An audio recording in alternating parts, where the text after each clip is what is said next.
Um, so this is all about trig. It's about right triangles, basically. The whole chapter is not about trigonometry, but the whole chapter is about right triangles. So the first thing we're going to do before we ever do sine, cosine, and tangent, all that stuff, we're going to learn a little bit about right triangles. And here's one situation. It's pretty. It seems like a pretty particular situation. You're like, wow, how often does this occur? But when it does occur, you've got some relationships here. Now, in this geometry book, the chapter before this was all about proportions. Do you remember doing that? Ratios and proportions, similarity, triangles that are similar to each other, and all that kind of thing. I'm not going to go through all the details on this as far as the similarity. I'm just going to show you how it works out. But that's what this basically is dealing with. So you basically have three triangles right there, don't you? You got this little one on the left, you got this middle sized one on the right, and then you got the whole big thing.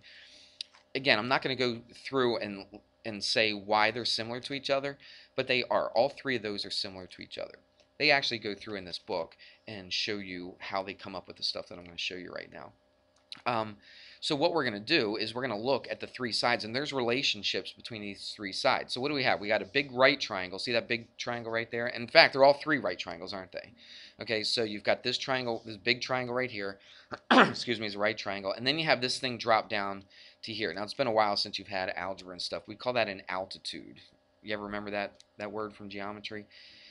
Like a plane, like you're flying in a plane, the pilot gets on there and says, "Oh, welcome to Hamrick Airlines," right? And we're cruising at an altitude of 30,000 feet. When he says an altitude, what does that mean? It means here's the plane right here, and the straight up and down distance, the perpendicular distance to the ground, that's the altitude. Okay, so that's called the altitude. These are the two legs of your right triangle, and this is the whole hypotenuse right here of the big right triangle. All right, so that's what we're eventually going to deal with. But let's introduce something briefly here, and it's called the geometric mean. Geometric mean. The word mean, remember you did like mean, median, mode, and all that kind of stuff back in, who knows, pre-algebra, algebra 1, that kind of thing. What was the mean? What were you really finding when you found the mean of two numbers? Or of more than two numbers, it could be. Not just the total, but you do mess with the total and then you do something else with it. Median is the middle. Right? Median is the one in the middle. Median is the last. Is it the last? So that's mode. Is that Well, mode is the one that occurs the most times. Like if you yeah. have a whole list of numbers, it's the one that occurs the most times. That's the Oh, mode. like the average. The average, right, is the average, right.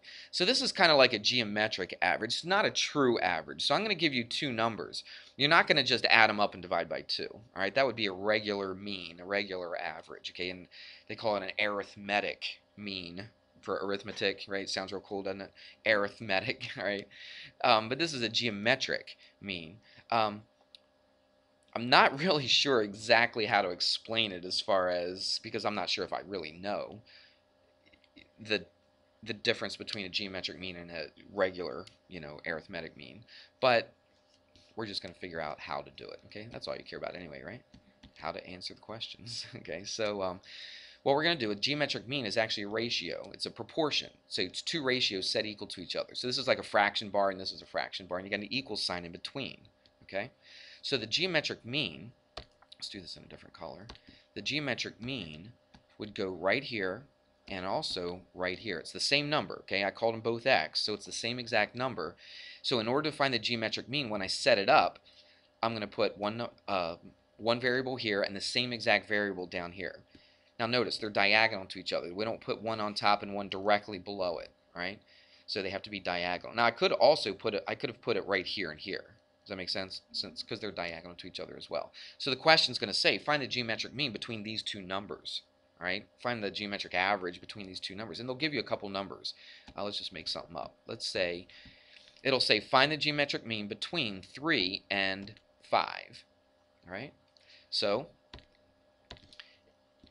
if it says find the geometric mean, this is the first thing that I do. I set it up just like this. Okay, it's a proportion. It's two ratios set equal to each other. Now, between what two numbers? Between 3 and 5. Where do you think the 3 and 5 are going to go? And those two open spots right there, right? So 3 and 5. Does it matter that the 3 goes on the bottom and the 5 goes on the top?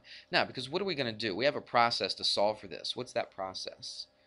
When you have two fractions set equal to each other and you want to solve, cross multiply. Good, you got it. Okay, so it's coming back. So you cross multiply, right, in order to get x. So let's go ahead and do that. Let's go back to white. So if we cross multiply, we get x times x, which is x squared, and we go 3 times 5, which is 15. Now we're not done. We got to solve for x. So what do we do to solve for x? Square root both sides. And we have done that part this year, right? We've done that. So x is equal to the square root of 15. So if they said, what is the geometric mean between 3 and 5? You just set it up like this, cross multiply, and get x by itself. Make sense? All right. It's not so bad, is it? So what does that have to do with this right triangle? Well, good question. Let's drop this down a little bit so I have some room to write. Scooch this down. There we go. All right, here's our situation right here. And we want to find the geometric... I'll tell you what, let's just start right here. Let's call that A. We'll call that B. And we'll call this... I guess we'll just call it C. Right? Now there's a reason I went A and B first. And let's do this. See this little chunk right here? This bottom of this little right triangle? Let's call that D. And let's from here all the way to here, let's call that E. And we might as well call the whole big thing. Watch, we're going to label every little side to this. So that whole entire thing we'll just call F. Now we have a relationship. Now that geometric mean comes into play here. Right? In fact, you know what I'm going to do? I'm going to change colors of the A, B, and C. And I'll tell you why in a sec. Alright, see the stuff that's in red right there? Those three sides right there, this one leg of the big right triangle, this leg of the big right triangle, and this altitude, right, that goes from the right angle perpendicular to the hypotenuse. Those three things right there are actually geometric means. You know, I said that geometric mean proportion up, and I put the x's in there. What instead of x, what are you going to put in there? You're going to put in an A, right? And then instead of putting an x, you could put a B or a C. So the A, B, and C are all three of them are geometric means. But between what two numbers? You know, between the example we did before, it said between 3 and 5. Now I don't have any numbers here, I just put letters, but we got to figure out this is the geometric mean between what and what. Do you remember doing this at all in geometry? She's the only one. Oh, you guys are disappointing me. You're the only two that I taught, and you don't remember. I didn't teach her, and she remembers it. That's not saying much for me. All right, so let's do this. Let's say all three of these are geometric means. Let's start with this one. This is the easiest one. So C is a geometric mean. So if I told you that C was a geometric mean, how would you start it off? Well, you'd put two fractions, right? Make a proportion. And where do you put the C? If C was a geometric mean, if I told you that C was a geometric mean, Yep, one up here and one down here, okay? Between, excuse me, between what two numbers? Remember we said 3 and 5? Well, these will be numbers eventually, okay? But between D and E, all right? So C is the geometric mean between D and E. We say this. We say the altitude is the geometric mean between the two segments of the hypotenuse. You hear what I just said? The altitude, which is C, is the geometric mean, so that goes here and here, between what two numbers? Between the two segments of the whole hypotenuse of that right triangle. See how that whole hypotenuse is F? The two segments are D and E. All right, so I put D and E here. Now, obviously, these are going to be numbers. Okay, so I put, you know, if that was 3 and that was 5, I put a 3 and a 5 here. And then I could find the length of C. All right, and that's how you find it. Pretty neat little formula. Well, remember what else is a geometric mean? A and B are also geometric means, aren't they? So let's set that one up. So that's one proportion. We're going to have 3 of them. Here's another proportion. A is also a geometric mean, so I'll put A here and here. But between what two numbers? Now watch. This is a leg of the right triangle. The leg of the right triangle is the geometric mean between the whole hypotenuse. What did I label the whole hypotenuse? F. And the segment of the hypotenuse that's adjacent to that leg. So here's the two segments of the whole hypotenuse. Which one is adjacent or next to this leg? It's D, isn't it? All right. Remember that? Is this coming back to you at all? No, no, no. Okay. You just saying that to make me feel better? No, it is. Okay. All right. Good. All right. Let's scooch that over so I have some room here. All right. So this leg is the geometric mean between the whole hypotenuse, which is f, and the segment of the hypotenuse that's adjacent to that leg, or the part that's next to it or closest to it. Right? See how the D is close to the A? The E's not, is it? E's way far away from the A, but the D is right next to the A. So that's what I do. So the leg is a geometric mean between the whole thing and the part that's next to the A. Make sense? All right, let's do the last one. Now B, if I wanted to solve for B, it's very, very similar to finding A. So what do you think B would be? So A was a geometric mean between the whole thing and the segment that's closest to the A. What do you think B is? The whole thing and the segment that's closest to the B, which is E. Get it? So these, all three of these, are things that you can use. And just put them in a box. Does that help a little bit? All right. So now, how in the world are we going to do this? I'll tell you what, let me grab that triangle. Let's just make another one. Let's do an example here, and we'll see how we're going to use this. Now, they're not always just going to give you the whole hypotenuse in the two segments. If they did, more power to them. That's the easiest situation. It's not always going to be quite that easy. But the setup is the same, though. That's the nice thing about this. Okay, you're still going to set it up exactly the same. All right.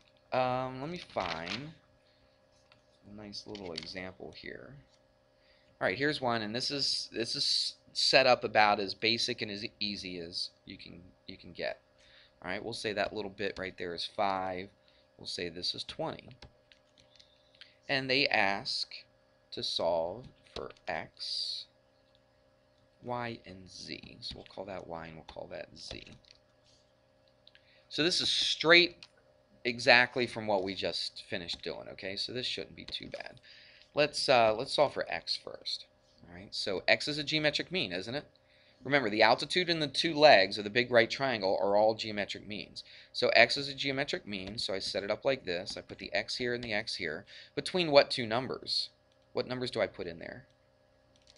5 and 20, that's right. So I just put a 5 and a 20, and then I go ahead and I work on it, and I get, right, cross multiply. So x squared equals 5 times 20, which is 100. Take the square root. What's x? It's 10. So that's pretty nice. So x is equal to 10.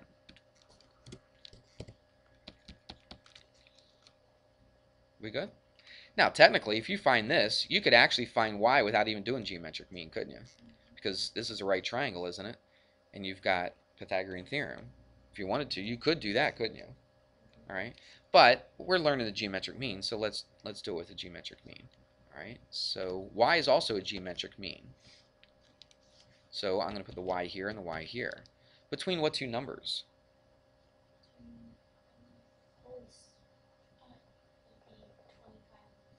25 and 5. That's right. Remember, it's between the whole thing, which is 25, right? 5 and 20 is 25. So it's between the whole thing and the segment of the hypotenuse that's the closest to that y, or adjacent to the y. So between 5 and 25. Doesn't matter if I put the 25 here or the 5 here. No, because I'm going to multiply them together anyway, right? So it doesn't make any difference. All right, so we cross multiply. So let me show you how to simplify. I think this is important because you guys are going to be taking pre-calc, and you probably have to simplify radicals in pre-calc. So let's learn how to do it here. I could go 25 times 5 and get that number, which is what, 125, right? But I recognize something. I know I'm going to take the square root, right? So I'm going to write it 25 times 5. Instead of actually multiplying them together, because I'm looking ahead a little bit, because I know I'm going to split them up, right? So why not just keep them split up right now? Because I see 25, right? And I know I'm going to take the square root of it. Isn't that a lot easier just doing it like that? Yep. So take the square root of this side, that goes away, and I take the square root of this side. And exactly, you said it right. You're going to split them up, right? So this is the square root of 25, which is 5, and then this is still inside the square root, so it's what? 5 square root of 5. Does that make sense? It's just like a little helpful hint. Some people are just so quick to multiply them together, put it in the calculator and all that kind of stuff. But there's a lot of times where they want your answer to be an exact answer and not a decimal answer, right? And in Algebra 2 and pre-calc, and you know, there are times when teachers want you to keep this as an exact answer. Because if I put this in the calculator, I would just get some decimal that just keeps on going. That's an approximation, right? It's not an exact answer. Even if I write down every decimal on my calculator, that would still be an approximation. A lot of teachers want you to keep your answer as an exact answer. Now, look, in the real life world, though, the exact answer is not really useful. We would always round, okay? If you're measuring something, if somebody's building something and they had to figure out what the length of this was, they're not going to tell the guy, all right, cut that piece 5 times the square root of 5, would you? You know, they're not going to do that. They're going to put that in a calculator, figure out what the decimal is, and you say, okay, it's whatever, you know. So, but in math classes, though, a lot of times they want you to keep it exact, so that's what we'll do. All right, so let's do Z. So Z is also a geometric mean, isn't it? Between what and what? Between, right, 20 and 25. All right, so now we cross multiply, so Z squared. Now again, look what I'm going to do. I'm going to make it 25 times what? Times 20. I'm not going to multiply 25 times 20. What I'm going to do is this. Now 25 is already broken down, isn't it? I mean, because if I take the square root, it's going to come out to a whole number. It's a perfect square. What about 20, though? Let's break that down. What would you use? Would you use 2 times 10? I would use 4 times 5. Why is 4 times 5 better to use? Because I can take square root of 4, right? I can break it down, right? So I've got 4 times 5. Does that make sense? Now, if you would have gone 2 times 10, you could have always taken the 10 and broken that down into 2 times 5. Then you would have still gotten the 4, wouldn't you? All right, so you could have gone that way. This is a little bit better. So now if I'm going to take the square root of all this, let's watch. I think this is better. You may think it's more work. I don't know, but I think it's way better than taking 20 times 25. What would that be? 500, wouldn't it? And yeah, I mean, that wouldn't be that hard because it's 100 times 5. Square root of 100 is 10, right? You could do that. But this is the way I'm going. What's the square root of 25? It's 5. What's the square root of 4? It's 2. Now the square root of, so that goes. I can't simplify that, so it's just the square root of 5. So what is that? It's 10 square root of 5. And like I said, if you multiplied that together, that's 500. And if you broke that down, that's 100 times 5. The square root of 100 is 10. 10 square root of 5. We still get the same thing, don't we? Either way. Does that make sense? All right. We got a few minutes here. Let's do one more. But this is a little bit trickier than what we have right here. Let me just grab all of this. And let's put it right here. And let's get rid of these numbers. Let's keep the triangle. Alright, let's put some numbers in here. Let's go pink. Let's see. Okay, here's a good one.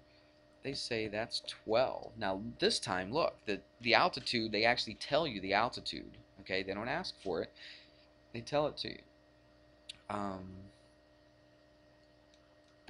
This is 9. This is X. This is Z. Wait a minute, did I do that right? Yeah, I did that right. Z and the 9 next to each other, yeah, and Y and the X, yeah. They actually flip the triangle upside down. I probably should do that just to show you. It doesn't always have to be like flat on its hypotenuse like this, okay? They flip it around, but we're running out of time to mess around too much with it. So let's figure out, let's solve for X, Y, and Z, right? That's a Z right there. What do you think? Well, what about, where would you start? Start with the altitude, right? On the other ones, we started with the altitude. What's the altitude? It's the geometric mean, isn't it? So this time, they actually tell you what the geometric mean is. They tell you it's 12, isn't it? All right, so how are we going to set that up? That's right, we're going to put 12 here and 12 here, right? So even though it's a number, it's still the geometric mean, isn't it? So 12 is the geometric mean between what and what? 9 and X. So can we solve for something? Yeah, absolutely. Now, we don't even have to do square root on this, do we? Because the geometric mean is not a variable. All right, so what do we get? We get 9x equals, what's that, 144 divided by 9. I think that comes out even. You got a calculator out? I should know what that is.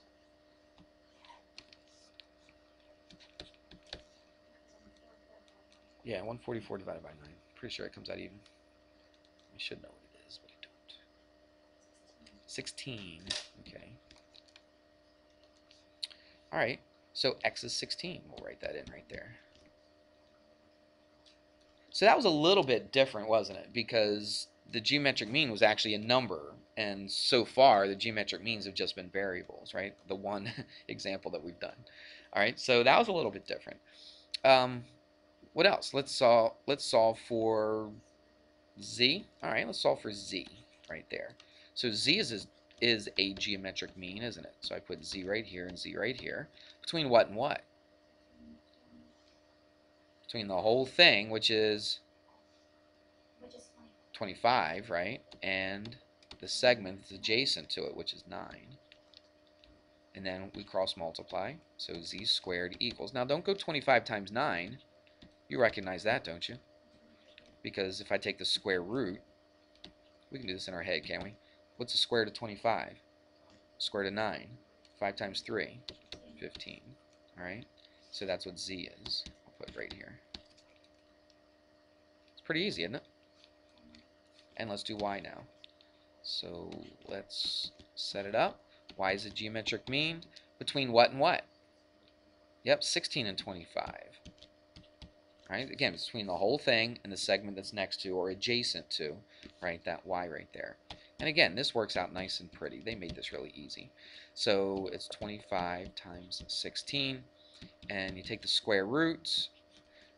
All right, square root of 25 is 5, square root of 16 is 4, 5 times 4 is 20, and then there's your answer right there. Not too bad, is it? Nope. Now sometimes they might get a little bit more difficult, but that's, if you get the idea, behind this, it shouldn't be that bad. Yep, just know the formula. Just know the relationships between the two legs of the right triangle and the altitude. You should be good to go. Make sense? All right. So, still giving you worksheets, okay? They're just going to look like geometry worksheets now, okay? And that will be it.